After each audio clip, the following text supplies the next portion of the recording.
Hi everyone, for those of you who saw the last episode, I prepared and built an entire vignette or a small diorama from start to finish. Today it's time to continue it and cover this big thing with some paint. This is Notjustpanzer and welcome to my hobby channel. Let's go for it! When I was building the whole diorama, I tried to make it as solid as possible, avoiding stressing sub-assemblies. So the distribution goes as follows. I just left the groundwork as the main piece and the brick wall and concrete pipes as separated pieces, mainly because they are parts big enough to have their own details and be handled easily. This is my very first time painting such a big thing, but one thing is clear in my mind, painting all these surfaces can't be done just by brush, so airbrush will do the job perfectly. Or at least I hope so, helping me to save some precious time. For priming, this time I chose the Vallejo Black Primer, because the diorama has been made with different materials, and the painting finish will depend on the effect to represent. I think this is the best color option for this variety of materials. As I wanted to work quickly, I tried to paint using the primer paint as thick as my airbrush lets me, so most of parts will be covered just with 1 or 2 coats, instead of turning the priming stage into an endless painting session. It's super interesting how all the different materials unify themselves in a solid black piece. Using the remaining paint inside the cap of my airbrush, I also covered all the wooden edge of the diorama. Moving to the real painting stage now, I started with the brick wall. Using some orange shades for mixing these 3 colors, I painted all the brick surface and I only focused in the brick area, instead of covering everything with the same color, because maybe black color can help me acting as a post shading effect. I used lighter shades of the orange brick color and later I airbrushed some more darker ones. You know, the more variety the better. So among all the amount of bricks, they will not look identical. For painting the mortar coat, I come up with an interesting idea. Let's see if it works. Using some chipping fluid, I gave 2 or 3 generous coats of chipping product. If this works, when painting the mortar layer with the airbrush, I will be able to correct the edges to get a sharper effect instead of the blurred finish of the airbrush application. For painting the front side, I used sky gray. Using Tamiya and Mr. Hobby paints with the airbrush will make everything super straightforward, as I won't need to apply too much coats until I get a solid finish. The inner side of the wall was painted using a light pale sand color, also complemented with the bottom half painting in some neutral green. So, time to see if the chipping works. Spoiler, it worked. Yeah, but not as much as I expected. Surprisingly, I was able to remove the excess of paint and correcting the color of the bricks. Using some tap water and a soft brush, you can remove the grey paint layer without much effort. In my case, all these type of hybrid techniques are new, because I'm not very used to this kind of big projects. But working in this way really saved me some time while painting. And yes, everything couldn't be so good. If you ask me the reason, I don't have any idea. But after applying the same coats of chipping fluid to both sides of the wall, it didn't work in the inner area, so I had to repaint by brush all the bricks that were previously covered with the sand color. So now that I'm still using the brush, I started painting some areas of the brick wall, painting especially the mortar gaps effect among the bricks, and basically some base coat into the different elements of the wall. Well, check the result once all the brush and airbrush base coating session is finished. Not bad at all, but of course we still have a lot of work waiting to be done. Resuming the airbrush process, now it's time to paint the groundwork. Again, Tamiya acrylics are my choice for this task. In this groundwork vase, as it has different areas apart from the main ground texture, I decided to start painting from smaller to bigger areas. So the big rubble pile of bricks was painted with the same color mixes as the one used in the big wall. For painting the ground and earth area, I used a mix of these 2 colors in a 50% ratio. Japanese self-defense ground forces brown, and yeah, Tamiya flat earth color. I started airbrushing all the surface, and using the black primer to my advantage, I left some areas without covering completely. Working in this way creates some shading effect. At the same time, we can change the ground shape, making it less boring and flat. For representing some highlights, or some light earth colors, I mix flat earth with a little bit of Tamiya buff. I will use this lighter color for covering the more exposed parts, as well as the raised details of the groundwork, like the track marks, for bringing out all that detail created with the small rocks and earth glued to the base. Using a wide variety of acrylics,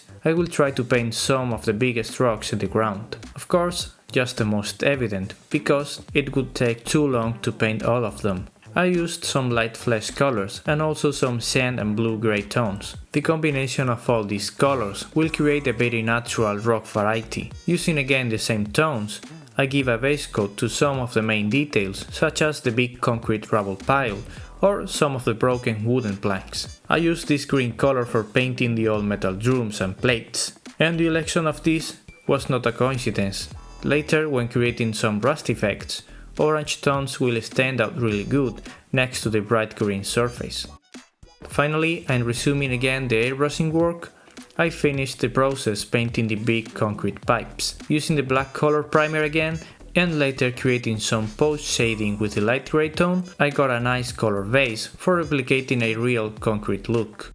Finishing the acrylic work, I took these 3 Vallejo colors and an old brush. This time applying a subtle dry brush to the surface will bring out some of the medium and small size texture, which were not painted individually. Dry brush has been an old and reliable technique, not very used nowadays, but it definitely gives us really nice results using it in an appropriate way. Next, I just applied in the metal drum some quick chips here and there, using the chipping sponge technique. Now it's time to take out different tools.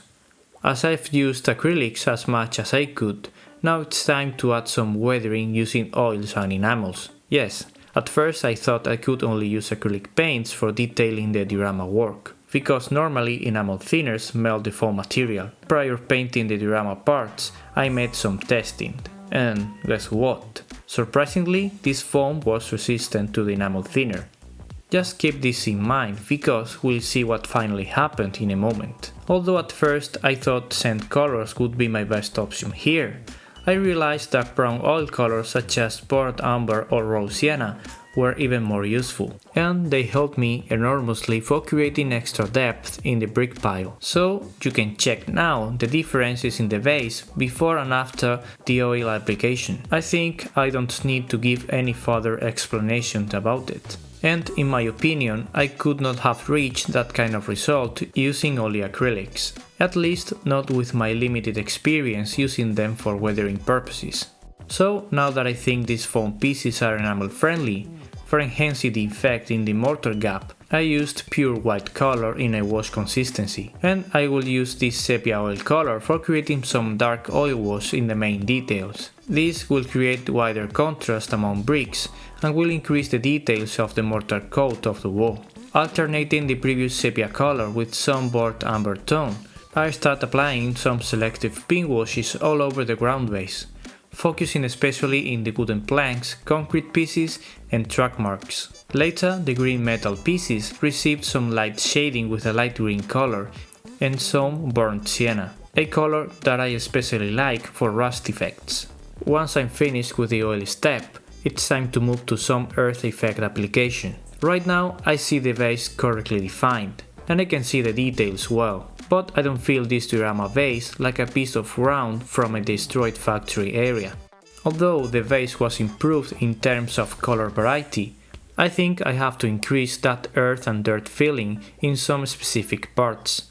So using the same earth oil colors plus these enamel paints, I will make some areas more dirty, so it will be useful to apply them in a wash consistency. So I make sure that the contrast they create is not too excessive. Okay, so last step of the ground weathering will be to add some color pigments. First, I started by applying some earth and sand colors in the main road area, applying the pigments in small amounts, so they will be easier to control and more predictable, because I don't want a pigment looking finish spread around all the diorama vase.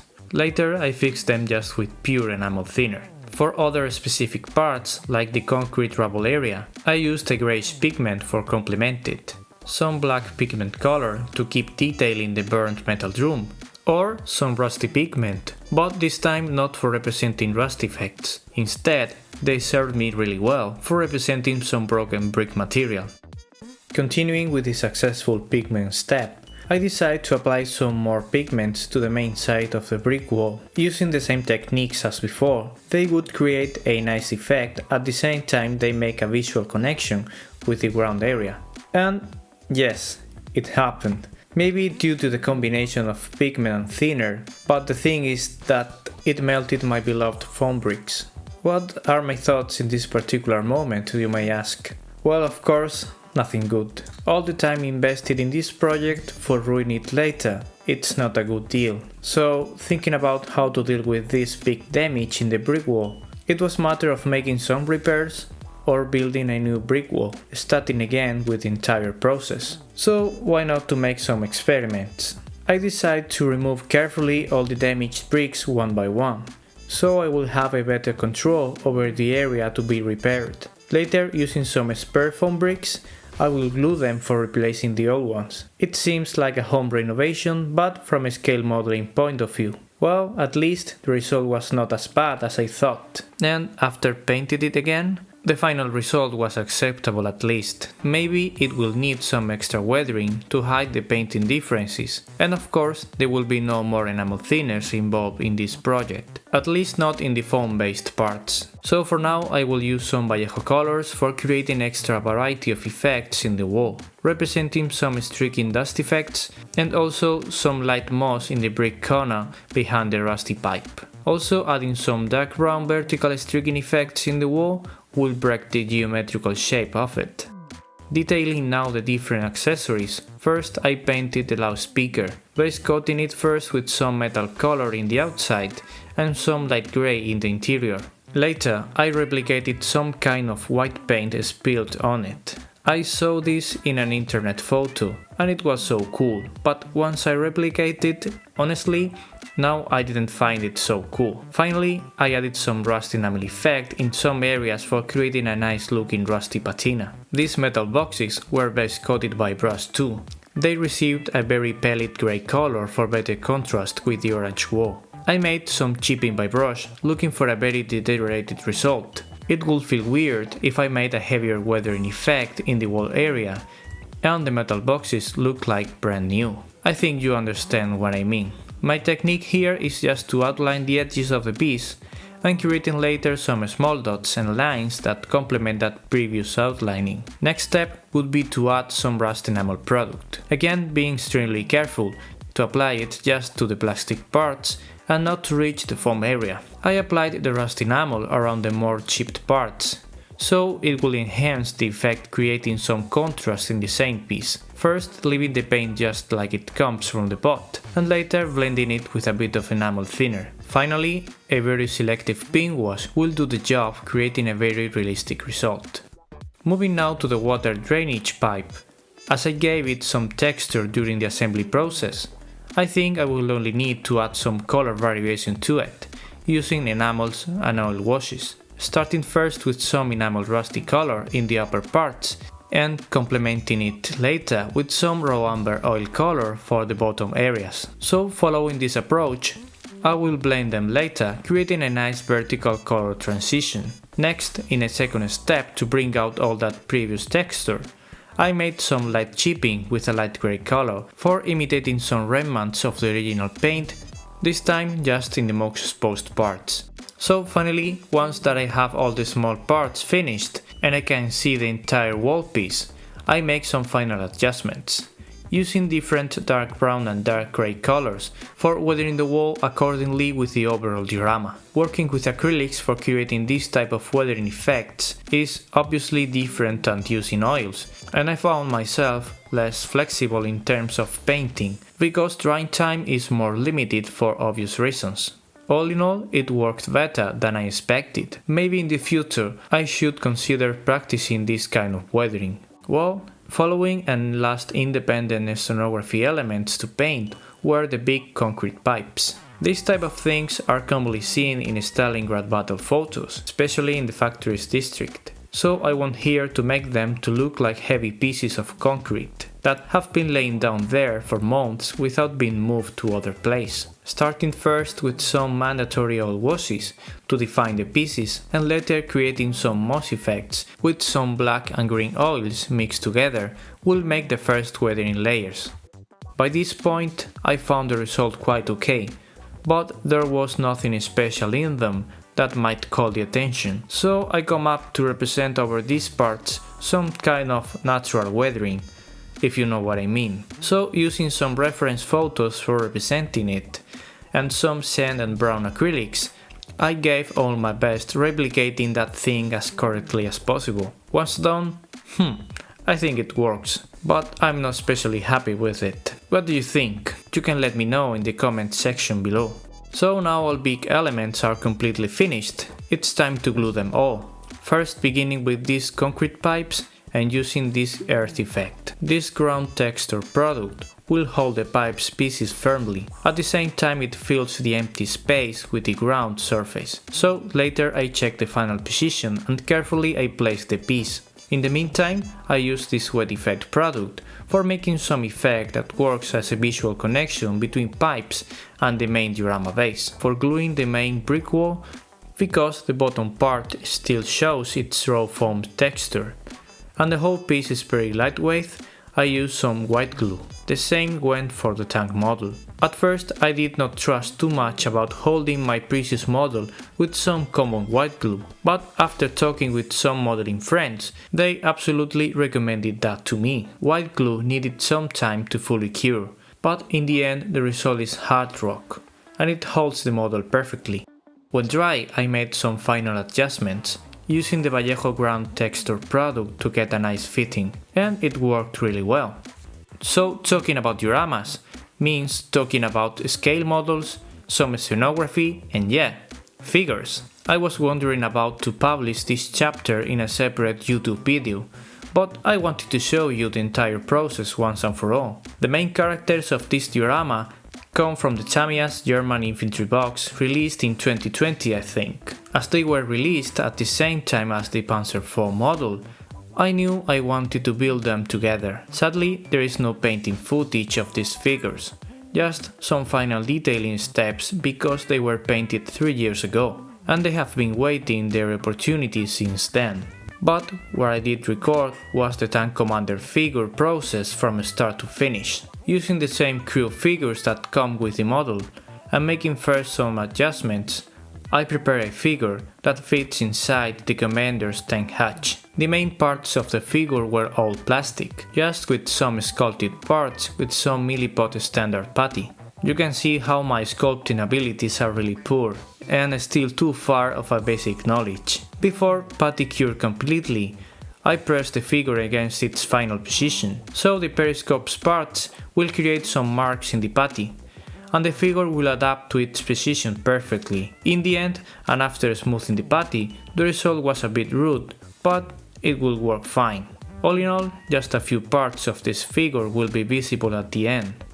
Once the figure is completely prepared, I proceed to paint it. For me, it is important to keep the skin tones similar among figures, so I will try to use the same mixes as I used with this one, because I like the pallid flesh tone it has. So using the same Vallejo colors, I started painting the face. As this commander figure will be less visible than the others, the only entire visible part is the face, so it makes sense that I focused all my efforts in it. Starting first applying a solid but thin base coat, and following later with some highlighting. Painting figures comprises different techniques. In this case I usually work with acrylics, applying multiple and very thin paint coats, and creating an artificial lighting, painting lighter and darker tones of a same color. That is what makes the figures to look more realistic. After finishing the first highlighting of the face and marking its main details, it's time to add some darker shades. Using darker and more saturated shade this time, I apply the paint in the less exposed areas and recesses, creating even more contrast now. Painting the eyes is always a very scary technique among modelers. In my case, I like to use a light flesh color and a good pointed brush. For the pupils and iris, I make a dark blue mix. And following the same approach, applying super soft touches. So once eyes have been painted, the face is almost completed. it's just a matter of finishing last details such as the lips, applying some pink shades, and later using black paint. In a filter consistency, I applied some bird effect. Moving to the uniform, as the Panzer crews wore a dark clothing, it's important to avoid wider highlighting here. For this, it's better to get a flatter finish instead of a more contrasted one. I applied just 2 very thin coats of lighter shades, and later I made some generous outlining of the uniform. Next, I focused about painting some freehand emblems and the unit marks. Here it's better just to make a simple sketch of the real emblem, cause the surface is too small and you won't see the difference. Working in small sections and using again a nice pointed brush, I finally managed to complete the figure. And as you can see, I only painted the upper areas of it, because once in place, it will be barely visible. Just check the figure once fitted in its final place. About the 3 infantrymen, Tamiya new figure's quality is amazing. In my opinion, right now they produce the best plastic figures. Of course, you can get crispier results using resin cast figures, but these ones fitted perfect for this occasion. They were almost completed, and I only had to finish the painting of some accessories. Using again the acrylic technique, I applied some weathering to the figures, focusing in the lower areas of them, and especially in the boots and knees. I made this figure weathering in separate approaches, letting them to dry and carefully repeating the process because I didn't want to lose any painted detail. Finally, as the plastic heads were not glued, they look so curious how small they really are, and I glued them to the torso using Tamiya extra thin cement. Finally, all 3 figures were glued together using a generous amount of CA glue, so I make sure they will stay there forever. So, this is the final result. It feels so satisfying to watch the whole diorama put together. It has taken me so much time, even more than I expected in my most pessimist thoughts. Designing, building and making a project like this did overcome me many times. Every detail counts and you have to decide every tiny part of the terrain. And of course, we all want to do it as good as possible. I found the idea conception and creative process the hardest of all of them, but in most cases real historic photos really helped me a lot. As it is said, reality surpasses in many cases the fiction. All in all, I'm super happy because I was able to complete my very first and serious diorama ever. Of course, there are plenty of things to improve, at the same time I have learned very valuable lessons from this experience. So it's time to resume the modeling work and to start a new project. Soon you will be able to see what I have in mind, and I think you will like it. I hope you found this video useful or at least interesting. So thanks for watching and I see you in the next one.